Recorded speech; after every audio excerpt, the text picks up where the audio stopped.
Hi, my name is Barb Nangle. I'm the founder of Higher Power Coaching and Consulting. I want to welcome you to my podcast, Fragmented to Whole, Life Lessons from 12-Step Recovery. This is episode 50, Q&A from listeners. Since this is my 50th episode, I thought I'd celebrate this milestone by answering questions from listeners. There are a few people who contact me regularly, so I thought I'd see if they wanted to send me questions to answer. I've done the best I can here, and I hope that at least someone gets something out of my responses. Here goes. First question, the person says, quote, all or nothing attitude I struggle with every day. I don't do a lot of things because I can't finish or do it the way it needs to be done. What can I do to help with this mindset? End quote. Great question, and it's something that I still struggle with from time to time. I used to suffer from this all the time, but I honestly didn't even know it while it was happening. So the good news for you, B, is that you actually know what's going on in your mind. I had no idea what was going on in my mind before recovery. So good for you. Your mind is telling you this isn't good enough, or it's not going to be good enough, which probably could be translated to I'm not good enough. I'm here to tell you, B, that you are good enough. You were created on purpose, by love, in love, for love. And it's actually not serving you or the world to have these thoughts. And I'm not saying that to give you yet another reason to beat yourself up. I'm not saying that. I am saying that so you can see what's going on. You can control what goes through your head. Just because you're having a thought doesn't mean you have to believe it. Now that I think of it, it sounds like what you've got going on is a combination of perfectionism and black and white thinking, which I've also heard called all or nothing thinking. There are a number of factors that went into me getting past these kinds of thinking. And one of them was having people point out to me things like, there are other options, right? But having people point things out to me was only able to happen when I started sharing with other people what was going on in my brain, and then asked other people for their input. This was extremely difficult for me in the beginning because I was always incredibly self-sufficient before recovery. Learning to reach out to others has been an incredibly wonderful gift of recovery. What I've learned is that help is awesome. I love help. If you need support in learning how to reach out to others and ask for help, I talk about that in episode 9 because reaching out is my number 3 tool of recovery. It's been incredibly important to my recovery in general and to this kind of thinking in particular. This is also one of the reasons that having a sponsor is so helpful to me. When I run my thinking by my sponsor and she says, well, what if it's this instead? It helps me to see a different perspective on things. And once I get to see that there is at least one other perspective on something I'm thinking, I then remember there are probably 7.5 billion perspectives on things since we all have different perspectives, and that there is a high probability that my perspective is not correct. Just a word of caution here, learning that your perspective is not correct, or at least might not be correct, is info, not ammo. That is, it's information for you to integrate about yourself. It's not ammunition for you to beat yourself up. It's info, not ammo. Another thing that's helped me with this kind of thinking is seeing it in other people. It's much easier for me to see when other people are thinking in black and white terms. They have an idea about something and assume it must be true. That is, they make things mean things, which is something I've done my whole life, and recovery has helped me to see that. Being in meetings, listening to others, talking on the phone on outreach calls has helped me to hear other people's thinking in such concrete ways. This is especially evident when we use words like always, never, have to, must, and should. One way you can counteract such thinking is by changing the words you use in your mind. Instead of always or never, try sometimes. Instead of have to, I love using get to or choose to. Instead of must and should, I like to substitute the word could. Here are some examples. Instead of I'm always last, try thinking sometimes I'm last and sometimes I'm not. Instead of I never get my way, try sometimes I get my way and sometimes I don't.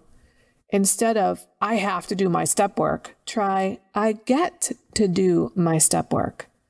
Or instead of I have to go to my mother's every Sunday, try I choose to go to my mother's every Sunday.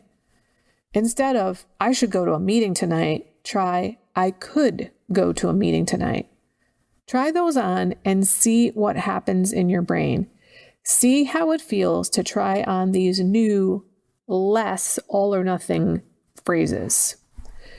I often didn't know that I even had choices about various things before recovery, and I talk about that in episode 46 on choice versus control, as well as in episode 32, freedom from choice, which is one of the greatest freedoms I've experienced in recovery.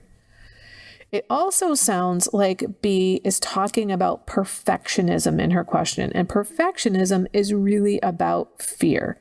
The idea is I'd rather do nothing and avoid failure altogether than try to do something and not achieve perfection. And I think that is really rooted in the idea that we care more what other people think about us than we think of ourselves. We feel the need to appear perfect to other people because we think that's what they want. So we have these really high standards, often for ourselves, but probably also for other people. And they're standards that no human could ever live up to. I know this because that was me. I had exceedingly high standards for myself. Like I wasn't supposed to have any flaws, but of course, knowing that I actually did have flaws, the next best thing was trying to hide them, which is largely responsible for me being fragmented before recovery. I had all these facades up to try to appear perfect to others. But once I started to realize I'm flawsome, which I learned in recovery, yes, I'm flawed, but that doesn't take away from me being awesome. Once I learned I was flawsome, I was able to relax into my life. And interestingly, once I let go of the need to appear flawless to others, I let go of my unrealistic expectations of others as well. I became more accepting of others and their flaws. And I was then able to be vulnerable with people and to allow others to be vulnerable with me. And I think that ultimately what this goes back to is really valuing ourselves. I think for me, coming to really understand who I am, what I'm like, being right-sized in terms of how I think about myself really helped me cut myself a lot of slack. And it also helped me cut a lot of slack for other people. I had really high standards for myself, and I also had them for other people. And it was partially because I was comparing my insides to other people's outsides.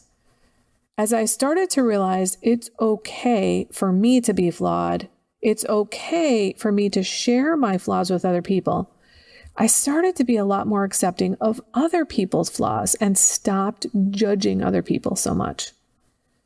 As you can see, these issues are extremely complicated.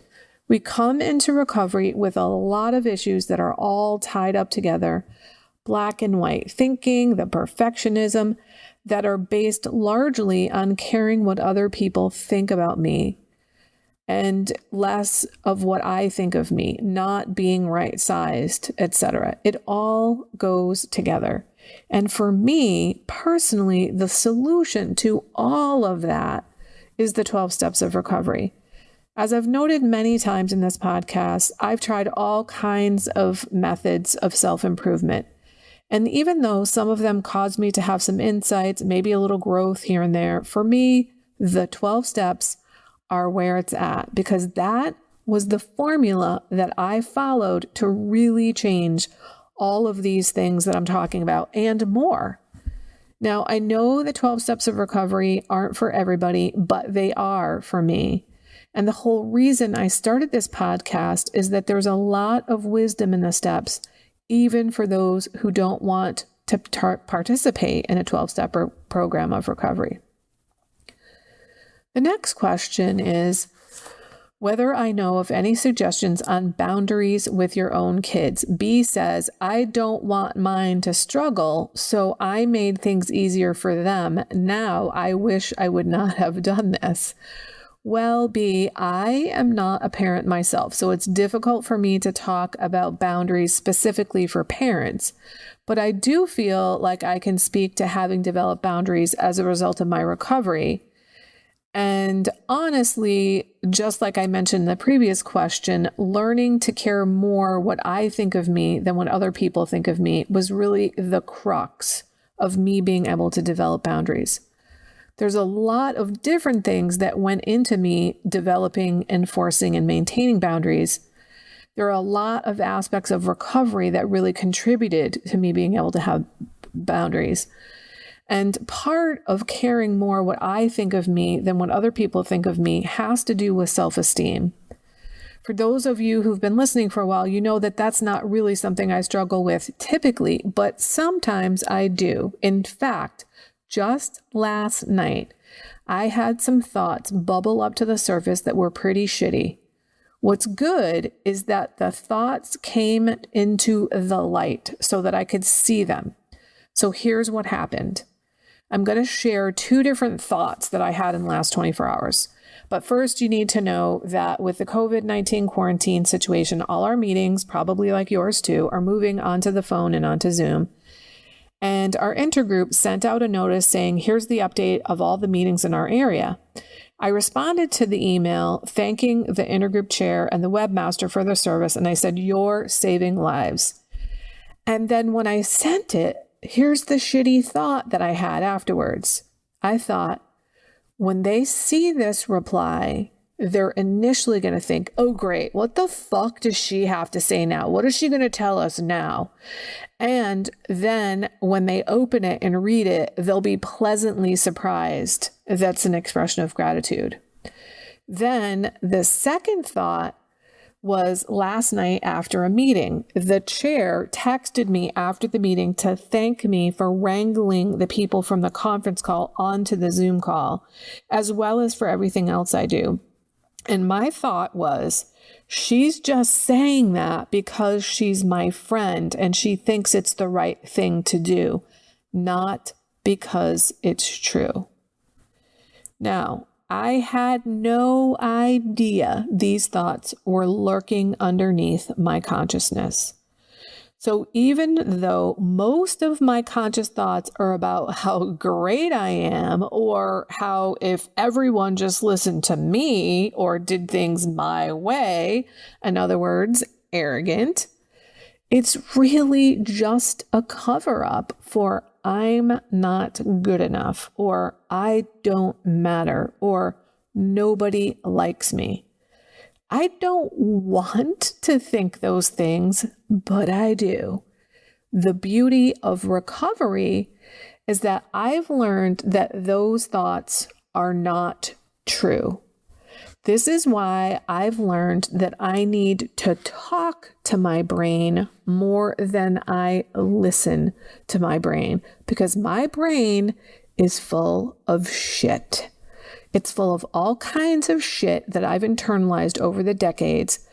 And it's my responsibility as a person in recovery to recognize this is BS.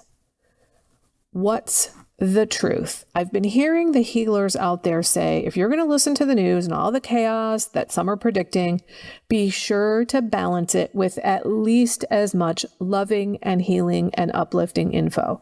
If you're going to listen to the news for an hour, then be sure to spend at least an hour either reading uplifting material or recovery literature, meditating, talking to positive people, reading uplifting posts online. The same is true in your brain. You need to counter the negative stuff in your brain with at least as many uplifting messages as you have negative ones. And if you've had that negative audio going for decades in your head without any filter, that means you're going to have to very purposely put positive thoughts into your brain. Most of the time, I struggle with the other side of the coin, where I tend to feel kind of arrogant, or I don't feel arrogant, I think arrogant thoughts. And my take on that is it's just the other side of the coin. One side of the coin is you're not enough, or you're not the right amount of something. And the other side is you're too much. Either side, you're just not the right amount, or you're just not right. You're defective. There's something wrong with you. Now, there's something else about caring more what I think of me than what others think of me that I've come to realize over the last few months or so. And that's that when I say I care more about what I think of me than what other people think of me, it has to do with my integrity. Now, I care more about being an honest person of integrity than I do about having a chance that you might like me. So what I'm talking about is this. In the past, I would lie to get people to like me. My main way of lying had to do with people pleasing. For example, somebody would ask me, would you help me with blah, blah, blah, blah. And I'd be like, oh yeah, absolutely. No problem. Don't mind at all. I'm happy to. And many times I really didn't want to. I just didn't have the wherewithal to say no. I kind of didn't even feel like it was an option. Can you recognize the black and white thinking there? It, quote, wasn't an option. What I've come to realize was that I cared more that I could have a chance that they would like me than I did about being an honest person. This was all subconscious. This was not conscious by any means. I didn't even know that I was lying, or didn't even notice I'm a liar. Denial. As a result of my recovery, I've come to understand that integrity has to do with being whole. We integrate, and therefore we have integrity. I was not whole. I was split off. I was fragmented. And I also didn't know where I ended and other people began. When it comes to boundaries, there's so much that goes into it, but the bulk of it is you care more what you think of you than what other people think of you. And you realize you deserve to, you get to have the kind of life you want to live. You don't have to do things you don't feel like doing. You can choose to do things for other people. But if you feel like you must do them, or you have to do them, or you don't have a choice, that's a problem. And I think it is especially sticky situation when you're a parent and you're teaching your children how to be in the world. If you don't assert boundaries with them, not only do you not have boundaries with them, you're teaching them not to have boundaries and not to respect other people's boundaries. So the best thing you can do for your family is recover. That's the best thing you could do. You need to create your own boundaries, be your own person first in your life. And from there, you will start to set boundaries with your children and other people. It will happen organically because once you start having a sense of what it's like to live your life on purpose, the way you want to live it, which is what boundaries are about, then you're not going to want to give that up. It's a process that happens gradually over time. When I first started setting boundaries, I just didn't know how to do it. I had to experiment. And sometimes I was way too harsh. I was like, wham, slam down that boundary. And I'd realize, oops, that was a really harsh boundary. Maybe it was a little too much. Maybe I should back off on that a bit. But I didn't know that until I tried. It's something that you have to experiment with. It's not possible to suddenly one day be able to have boundaries. It's something you have to practice and get better at. Another thing to know about boundaries is that they change over time. It's not like, here's my boundary and it's going to stay there for all time. That's not how it works. Your boundaries are going to change with different people, in different settings, and over time. For example, I have certain boundaries with someone when I first get to know them, and then as I get to know them better and build a relationship with them and build trust with them, my boundaries are going to relax around them because I'm going to trust them and I'm going to let them closer to me. I have several other episodes that I talk about boundaries in, and I think it might be helpful to you to go back and listen to them.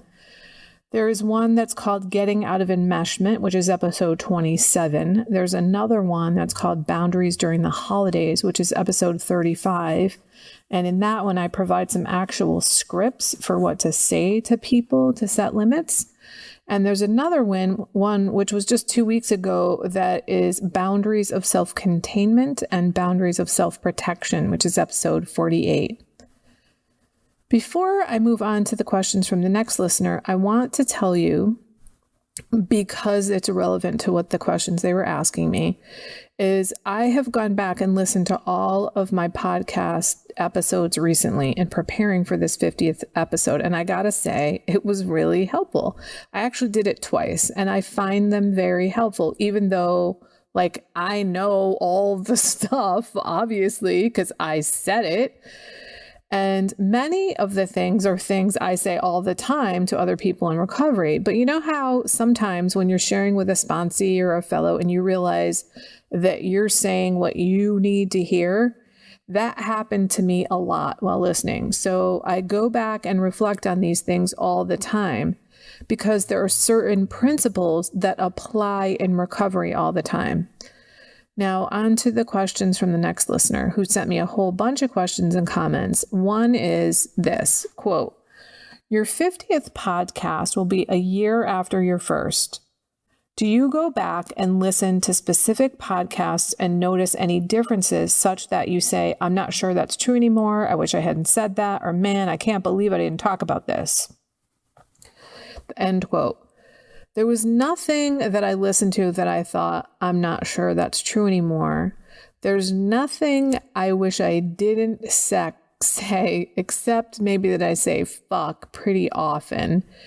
And I do kind of worry about that. I've only had one person that mentioned that to me, that I don't need to use that word so often.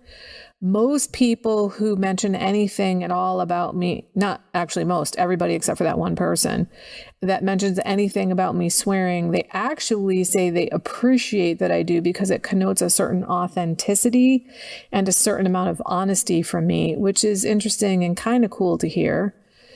In terms of other things that I was surprised I didn't talk about, there's only one thing that comes to mind, and that was from the episode 16, Denial, DENIAL, Don't Even Notice I'm a Liar.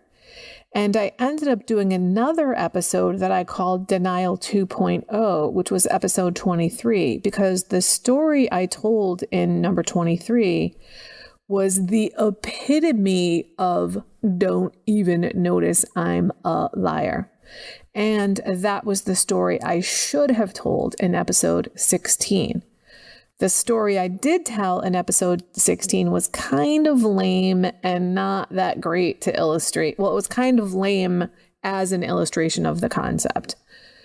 It's not that it was a lame story. And the interesting thing was the story in episode 23 didn't even occur to me to tell it when I recorded 16, which perhaps is a result of denial. I have been in denial for so long that it seems like it's a well-worn groove in my mind. But what caused me to tell it for 23 was that one day I told the story to somebody on a phone call and I went, oh my God, this is the story I should have told about denial. So I feel like I cleaned that up. That's really the only thing that comes to mind. The next question is whether I have any regrets. And he was asking really in regard to my podcast. And I said, no, I really don't. I've never been the kind of person who has regrets, and definitely not in terms of my podcast. Then he says, I've listened to your story and the specifics you related about why you were doing this. And I hope I understand what you said, but I wonder what you feel about it now after a year after you started. Is it ever a chore? No, it is not a chore. It feels like a calling to me, not a chore. There have been a couple of times where I have a couple of topics I'm tossing around, and it's just not coming to me which one I want to choose or what exactly I want to say. But what happens in terms of the podcast most of the time is somebody will say something to me, or I'll have a conversation and I'm like, boom, that's going to my podcast. Even though I have a list that's like 3 fucking pages long of things I want to talk about, when I go to that list and look at it, often I'm like, nothing here is just pulling on my heartstrings. So it's really not a chore. I feel like carrying the message of recovery is a calling for me. I was born to do this. I believe that I have recovered so that I can carry the message. Just a note on my language there. I know there's a debate in the recovery community about whether people are actually recovered or recovering. I don't want to enter into that debate. I don't really know how I feel about that. I think for the purposes of my statement, that saying I've recovered so that I can carry the message makes more sense than saying I'm recovering so that I can carry the message. Next, he asked if I feel an obligation to do it now for my fans. No. First of all, I don't think of people as my fans. I think of them as my fellows. And as I just said before, I don't feel like it's an obligation. It's a calling. An obligation feels like something I'm pushed to do, whereas a calling feels like something I am pulled to do. His next question is it all a personal journey? Is it part of your business and livelihood? And if it is, how cool is that, having a livelihood linked to recovery? As I have just said a couple of times, it's a calling, which I would say is part of my personal journey. However, my business is higher power coaching and consulting, and I think of this podcast as an arm of my business now. But honestly, that is not how I thought of it when I started. When I started the podcast, it never occurred to me that this would really have anything to do with my business. In the intro to the podcast from the very beginning, I've said this is Barb from Higher Power Coaching and Consulting. And I think I originally said it kind of as a way to legitimize myself. I'm really not even sure. But I've actually gotten some clients from listening to the podcast, which was amazing to me that happened, because it never occurred to me that would happen in the beginning. The next question, how positive has the response been? Do you get people commenting disparagingly? And if so, how do you feel about that? And how do you deal with it in terms of your journey of recovery?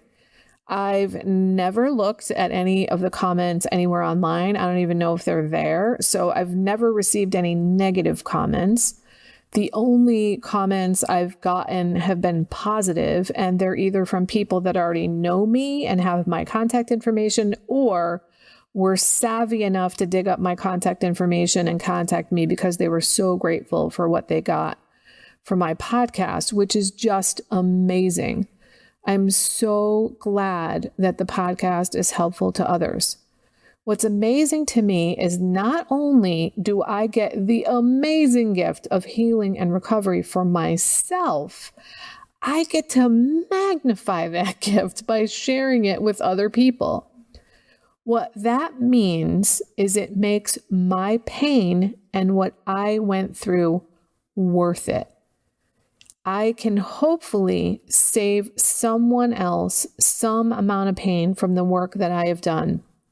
And if I could ease just one moment of one person's pain, then my life has been worth living. And I already know that I have done that. And then in terms of negative comments and what would that mean in terms of my recovery, I haven't gotten any, but I am really clear that what other people think of me is none of my business. He goes on to say, I love your candor and the way it's sculpted in the King's English. You obviously have an eloquent command of the language, and at the same time, you come across as down to earth, even a little salty at times. I love it. Is this who you've always been, or is it more an honest reflection of Barb since recovery? I definitely feel like I am much more comfortable in my skin as a result of recovery. I feel like I have sort of been boiled down to the essence of who I am now. I would never describe me the way that you have described me, Kay, though I think it's accurate. And it's really hard for me to answer that question because I'm talking from the inside of myself. But I do feel like I'm more me than I used to be. I guess I would say I was a diluted version of myself. So I guess I've always been this way, but maybe I'm more concentrated now. And then he says, not that it's all important at all factually, but as I've thought about your podcast, I've thought about something that I figured out a long time ago in my career. A lot of time, it's not about what you say, it's about how you say it, especially when everybody in the room is smart. Did you have to change how you were to be so cool in your podcast? For what it's worth, I don't think so, at least not much. No, didn't know that I was cool. In my podcast, this is who I am. You are literally hearing exactly who I am. This is what I talk like. And actually thinking about that, one of the cool things about having this podcast is that I have a couple of friends who don't live around here anymore, and they listen to my podcast and they tell me it's really cool. It's like I'm still around because I'm talking to them and I'm talking exactly the way that I always did with them. The next person here with questions says, here are my thoughts for your 50th episode. So thought 1. 12 stepping an issue / problem. So I think what she's asking about is a process that I learned in one of my fellowships where you apply all 12 steps to a finite problem. I've led workshops on this process because it was something I learned pretty early on in recovery, and it was extremely beneficial to me then, and it sometimes still is. It's kind of equivalent to do an autopsy of a relapse, which I've heard other people use in other fellowships. It's also equivalent to a 10th step turnaround, which I've heard of in other fellowships, where you take a pretty finite issue or problem or whatever, and you apply all 12 steps to it. It's much too long for me to go into here, but I can tell you right now that it's an incredibly effective tool. When I have something that's a really difficult issue for me, if I take it to 12 Stepping a Problem worksheet, I'm usually able to really unlock things. The first time I did it was early in my second fellowship, and it was during the time I was doing the 4th step inventory in my first fellowship. And just by doing the worksheet in a meeting, I was unable to unlock my brain to the point where I was able to see my part in a way I hadn't before. And it enabled me to add over 10 more defects of character to my step 4 inventory I was working on. I was astonished at the power of that process. And it also gave me a good idea for what to expect from the steps as I move forward. Because it's one thing to read the steps on the wall in a meeting. It's another thing entirely to work through those steps with a sponsor or a step group. I've used 12-stepping a problem worksheet a number of times. And one of the things I've realized when I go back and look at all my previous worksheets that I did is that 100% of the time, I'm the problem. Like there's either an unrealistic expectation that I have, a defect of character I'm acting out of, or a lack of clarity or lack of communication on my part, or something like that that has caused the situation. If any of you are really interested in this, you can probably Google it and find it in some fellowship website. But if you can't and you want me to send you a copy, just email me. My address is barb@higherpowercoachingandconsulting.com. Yes, I know that's an incredibly long URL. All right, question 2 is grief versus depression versus unmanageability. So yeah, this is a toughie. I have dealt with all of those, and I'm going to tackle unmanageability first. My understanding is that my life was unmanageable because I was trying to control the uncontrollable. That could be addiction. That could be compulsion, but mostly unmanageability comes from me trying to control that which is outside myself.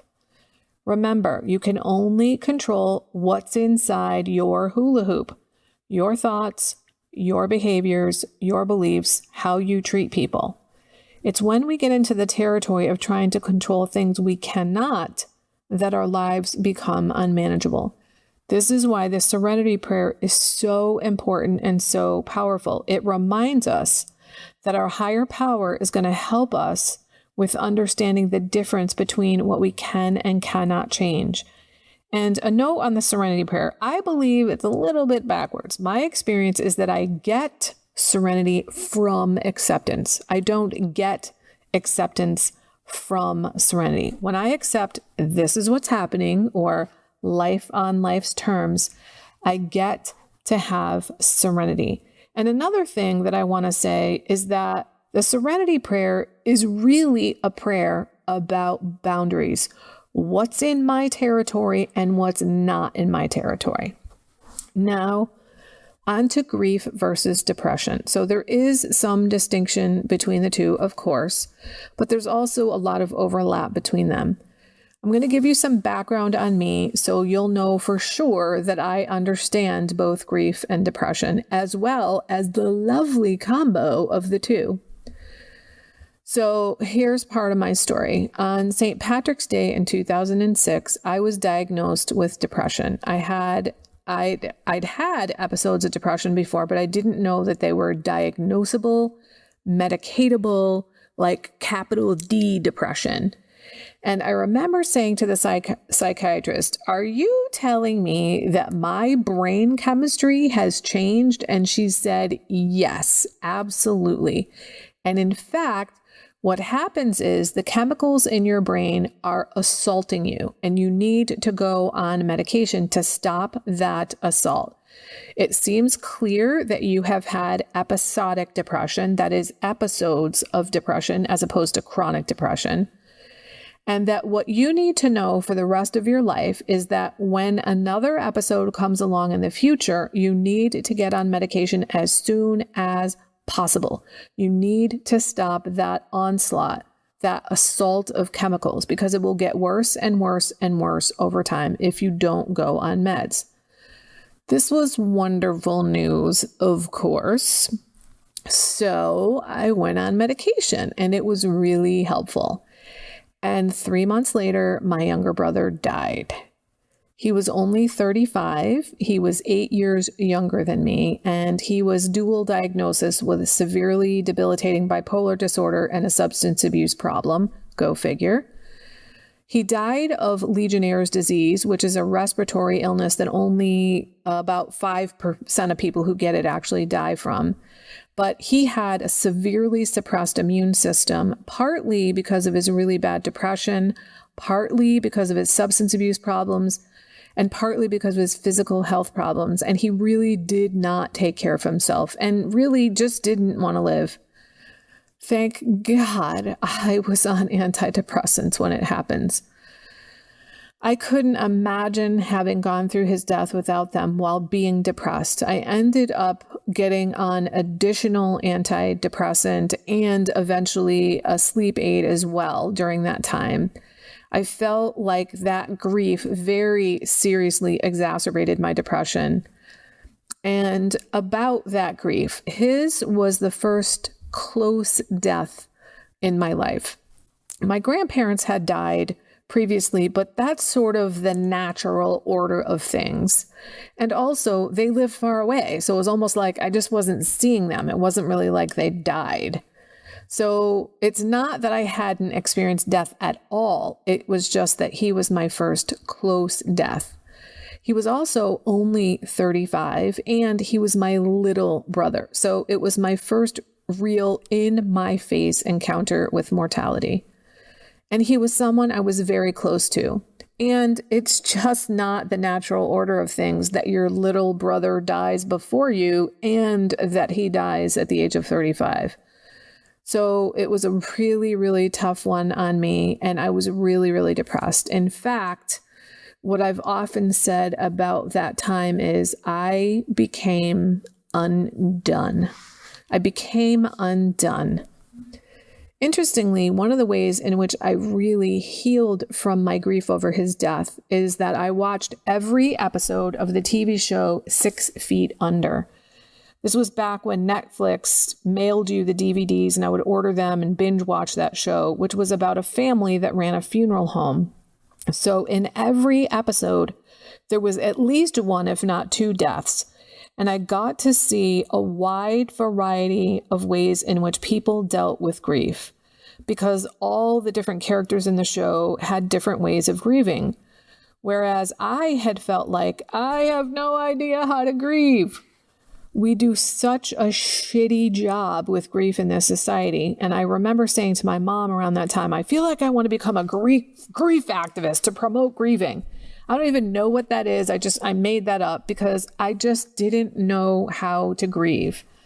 I eventually came to understand there is no right way to grieve. There's no right timetable for grief. There's no right amount of grief.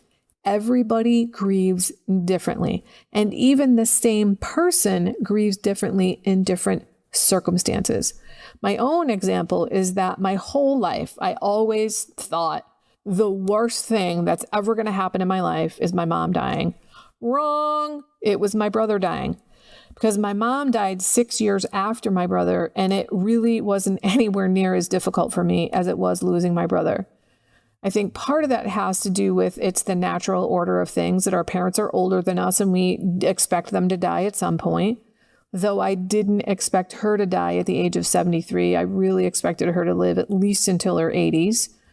But anyway, my point about talking about the grief and depression is that I experienced my worst grief in my life while I was depressed. However, when my mom died, I was not depressed. So I've had grief without depression.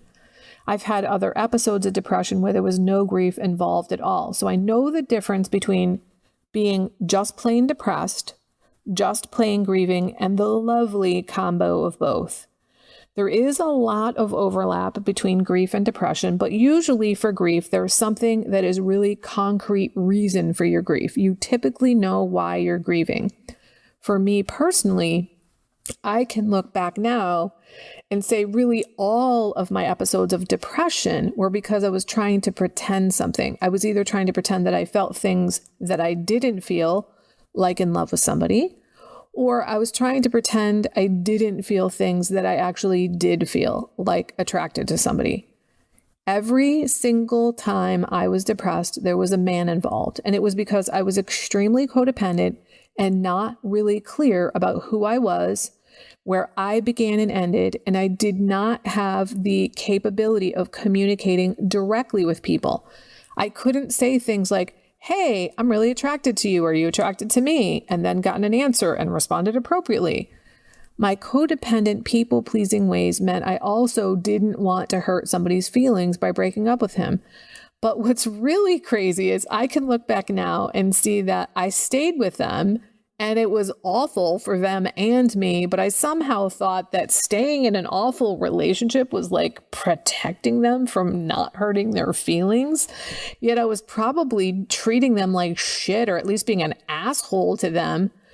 My point is that the source of the depression or the grief is usually very different, but sometimes it can feel exactly the same. Extreme lethargy, lack of desire to participate in things that used to give you joy, deep sadness, feeling like the feelings are never going to end, lots of shitty audio files going through your head. Now, back to unmanageability, which can mean so many things. I believe I've given a great example of how unmanageability can lead to depression. I tried to control the uncontrollable, that is, other people, by my people-pleasing, codependent ways. And what I got was depressed, trying to pretend I felt things I didn't and didn't feel things I did. When feelings are meant to be expressed, not denied or submerged. My life was unmanageable because I didn't know who I was.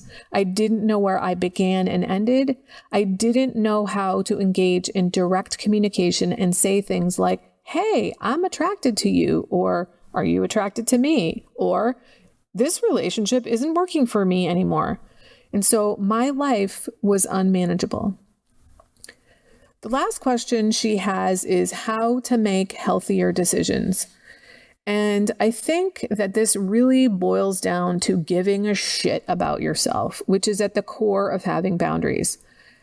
Like caring more what you think about you than what other people think about you. I think giving a shit about yourself and treating yourself well and kindly is what recovery is all about.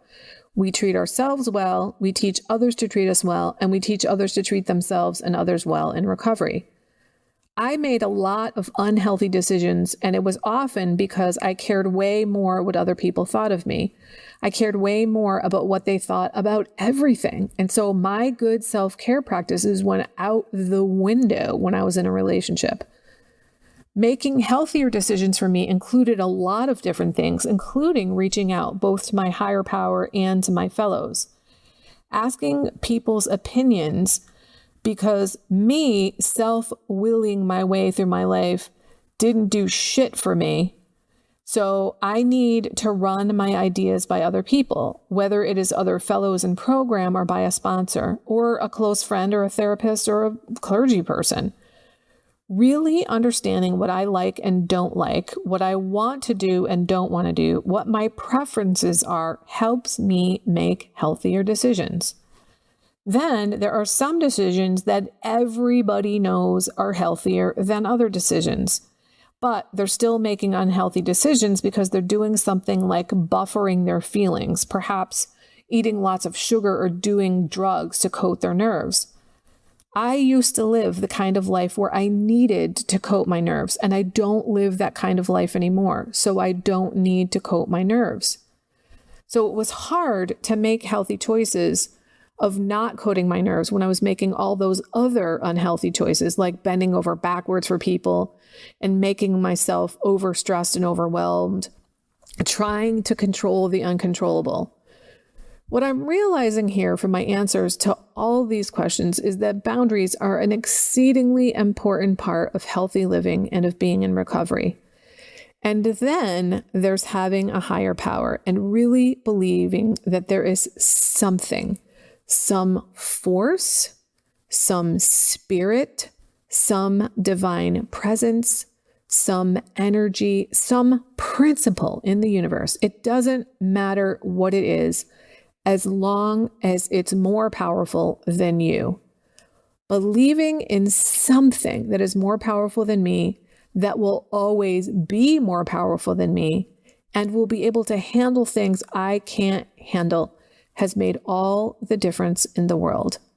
I pretty much felt responsible for everything before recovery.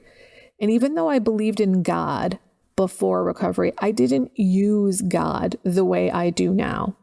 So when I turn my will and my life over to the care of God, primarily what that means for me is I turn my thinking over, because my thinking was the problem.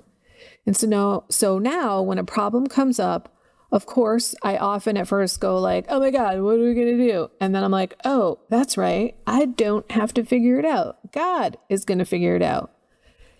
I don't feel like I have to fix things anymore. And that has taken an enormous amount of pressure and tension out of my life. So yes, boundaries are extremely important.